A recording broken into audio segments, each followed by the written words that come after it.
হাবলু হলো গ্রামের সবচেয়ে অলস ছেলে। রোদ উঠলে সে ঘুম থেকে ওঠে আর সূর্য ডুবলে আবার বিছানায় যায়।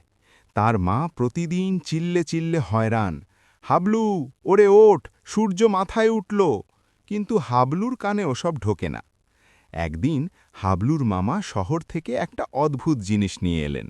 দেখতে হুবহু একটা লাল টকটকে মোরগ, কিন্তু আসলে সেটা একটা আধুনিক রোবট মোরগ।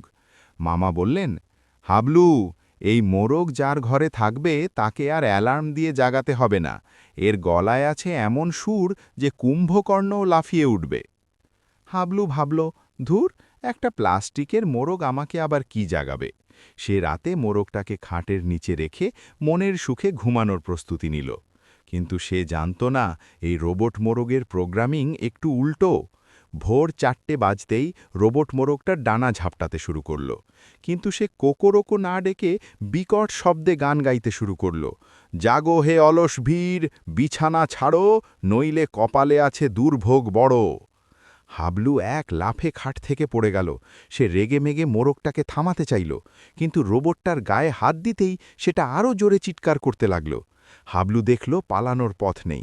সে চট করে রান্নাঘরে গিয়ে লুকিয়ে পড়ল, কিন্তু রোবট মোরগটাও চাকা লাগানো পায়ে গড়গড় করে তার পেছনে ছুটল। হাবলু ভয়ে চিৎকার করে বাড়ির উঠানে থাকা পুকুরে ঝাঁপ দিল। ভাবল জলে তো আর রোবট নামবে না। কিন্তু অবাক কাণ্ড, মোরগটা পাড় থেকে দাঁড়িয়ে এবার স্পিকারে সাইরেন বাজাতে শুরু করল। সারা গ্রামের মানুষ সেই শব্দে জেগে লাঠিসোঁটা নিয়ে ছুটে এলো। তারা ভাবল গ্রামে বুঝি ডাকাত পড়েছে। সবাই এসে দেখল হাবলু পুকুরের মাঝখানে দাঁড়িয়ে কাঁপছে, আর পাড়ে একটা লাল প্লাস্টিকের মোরগ বিকট শব্দে সাইরেন বাজাচ্ছে। হাবলুর মা হাসতে হাসতে বললেন, বাপরে, মামার দেওয়া রোবট তো দেখি জ্যাংত পুলিশের চেয়েও কড়া। শেষ পর্যন্ত রিমোট কন্ট্রোল দিয়ে যখন ওটা থামালেন, তখন হাবলুর ঘুম একেবারে উধাও। সে বুঝতে পারল অলসতা করলে রোবটও তাকে ছাড়বে না। সেই থেকে হাবলু প্রতিদিন ভোরের আগে ওঠে, কারণ সে জানে যেই একটু দেরি হবে অমনি খাটের নিচ থেকে লাল মোরগটা তার ডিজিটাল গান শুরু করে দেবে।